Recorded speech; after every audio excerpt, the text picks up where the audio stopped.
दोस्तों exit poll आ चुके हैं। एनडीए के कई मंत्री हारने वाले हैं।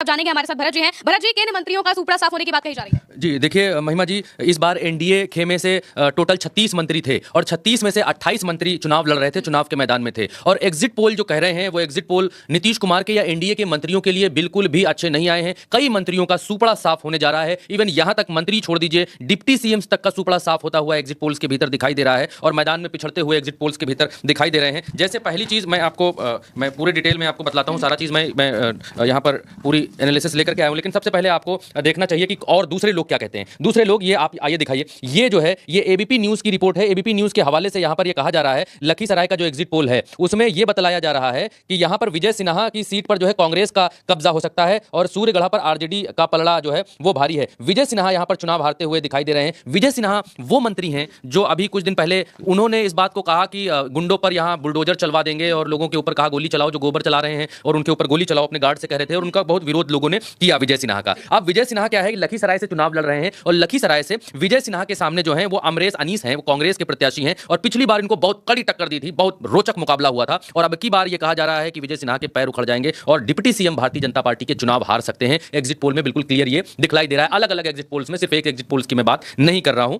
इसके अलावा सम्राट चौधरी जो दूसरे डिप्टी सीएम हैं, क्योंकि तलवार सम्राट चौधरी के ऊपर भी लटक रही है। तारापुर से चुनाव लड़ रहे हैं सम्राट चौधरी। इनके जो पिता हैं वो शकुनी चौधरी, वो यहां से 5-6 बार विधायक रह चुके हैं और 6 बार विधायक यहां से रह चुके हैं। और अरुण साह जो है वो यहां से इस बार जो है चुनाव लड़ रहे हैं और बड़ी कड़ी टक्कर दे रहे हैं। मसला यह है, ये देखिए, ये हैं अरुण साह, दिखाइए, ये अरुण साह हैं और सम्राट चौधरी हैं। हुआ क्या कि ये यहां पर इनके पास यादव मुसलमान वोटर और आरजेडी और गठबंधन का पूरा यहां पर इनको सपोर्ट है। और दूसरी तरफ सम्राट चौधरी का खेल यूं बिगड़ गया कि प्रशांत किशोर ने प्रशांत किशोर ने इनकी डिग्री को लेकर और इनके क्राइम में इनके इन्वॉल्वमेंट को लेकर तमाम सारी चीजें कहीं, जिससे सम्राट चौधरी के पैर उखड़ते हुए दिखलाई दे रहे हैं और बहुत कड़ा और तीखा मुकाबला देखने को मिल रहा है। ये आज की तारीख में कोई नहीं कह रहा है कि सम्राट चौधरी ये चुनाव जीत लेंगे या सम्राट चौधरी यहां से चुनाव जीत जाएंगे। इसके बाद जो है आते हैं चैनपुर से जमा खान, इकलौते विधायक और जेडीयू से और इकलौते जो है इनके मंत्री हैं इनके मुस्लिम मंत्री इकलौते हैं जमा खान चैनपुर से। इनकी सीट बहुत भयंकर फंसी हुई है और लोग कह रहे हैं कि इनका सुपड़ा अब की बार साफ होना तय है। ये भी मोदी जी के मंत्री हैं। मसला ये है कि ये जो चैनपुर से जमा खान है ये 2020 में बसपा से जीते थे।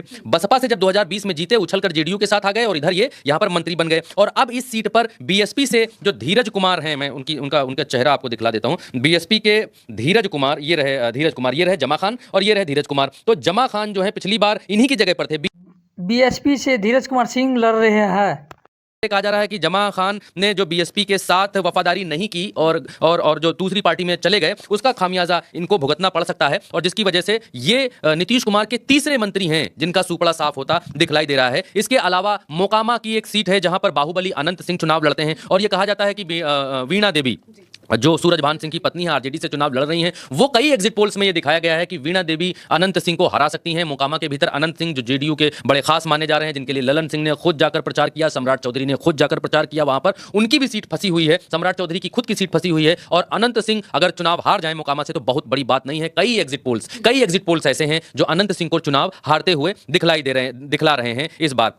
अब यह है कि ये जो 36 मंत्री हैं, टोटल 36 में से 28 मंत्री चुनावी मैदान में हैं महिमा जी, और 28 इन मंत्रियों में से 17 बीजेपी के हैं और 11 मंत्री जेडीयू के हैं जो अभी मौजूदा हालत में हैं। और नीतीश कुमार को लोगों ने कहा कि बड़ा बीमार हैं क्योंकि अब चुनाव खत्म हो गया, एग्जिट पोल आ गया। तो एक तथ्य पर मैं आपको लेकर के जाना चाहूंगा और बतलाना चाहूंगा कि नीतीश कुमार को बीमार बताया गया, लेकिन पिछले 25 नीतीश कुमार तो पहले से बीमार है और बीमार हो जाएगा। 81 रैलियां नीतीश कुमार ने की हैं, जो दिखलाता है कि नीतीश कुमार ने ग्राउंड पर कितनी मेहनत की है। और नीतीश कुमार की मेहनत के दम पर, ये दिखलाइएगा, इधर आइए, नीतीश कुमार की मेहनत के दम पर भारतीय जनता पार्टी लड्डू बनवा रही है। आप देखिए कि अभी रिजल्ट नहीं आया है, लेकिन 501 किलो लड्डू तैयार करने में जुटे हुए हैं। बीजेपी के नेता कल्लू ने बताया कि एनडीए की जीत तय है और एग्जिट पोल देखकर ये लोग लड्डू बनवा रहे हैं। लड्डू की जगह कहीं इनको समोसा न बनवाना पड़ जाए, कुछ मीठा कड़वा न खाना पड़ जाए, तो रिजल्ट आने से पहले भारतीय जनता पार्टी उत्साहित है। और लेकिन दूसरी तरफ एग्जिट पोल ये भी बिल्कुल क्लियर कट कहते हुए दिखलाई दे रहे हैं कि जेडीयू के कई मंत्री और भारतीय जनता पार्टी के डिप्टी सीएम चुनाव में इनका सुपड़ा साफ हो सकता है, जनता इनको हरा सकती है। और सिर्फ ये 3-4 वो निकाले हैं जिन पर बहुत कांटे की टक्कर है, बिल्कुल फंसी हुई सीट दिखाई दे रही है कि लोग बोल रहे हैं कि अरे हार जाएंगे, रहेंगे नहीं, अब किस्मत ही इनको जिता सकती है। ये वो लोग हैं। और भी कितने ऐसे मंत्री हैं,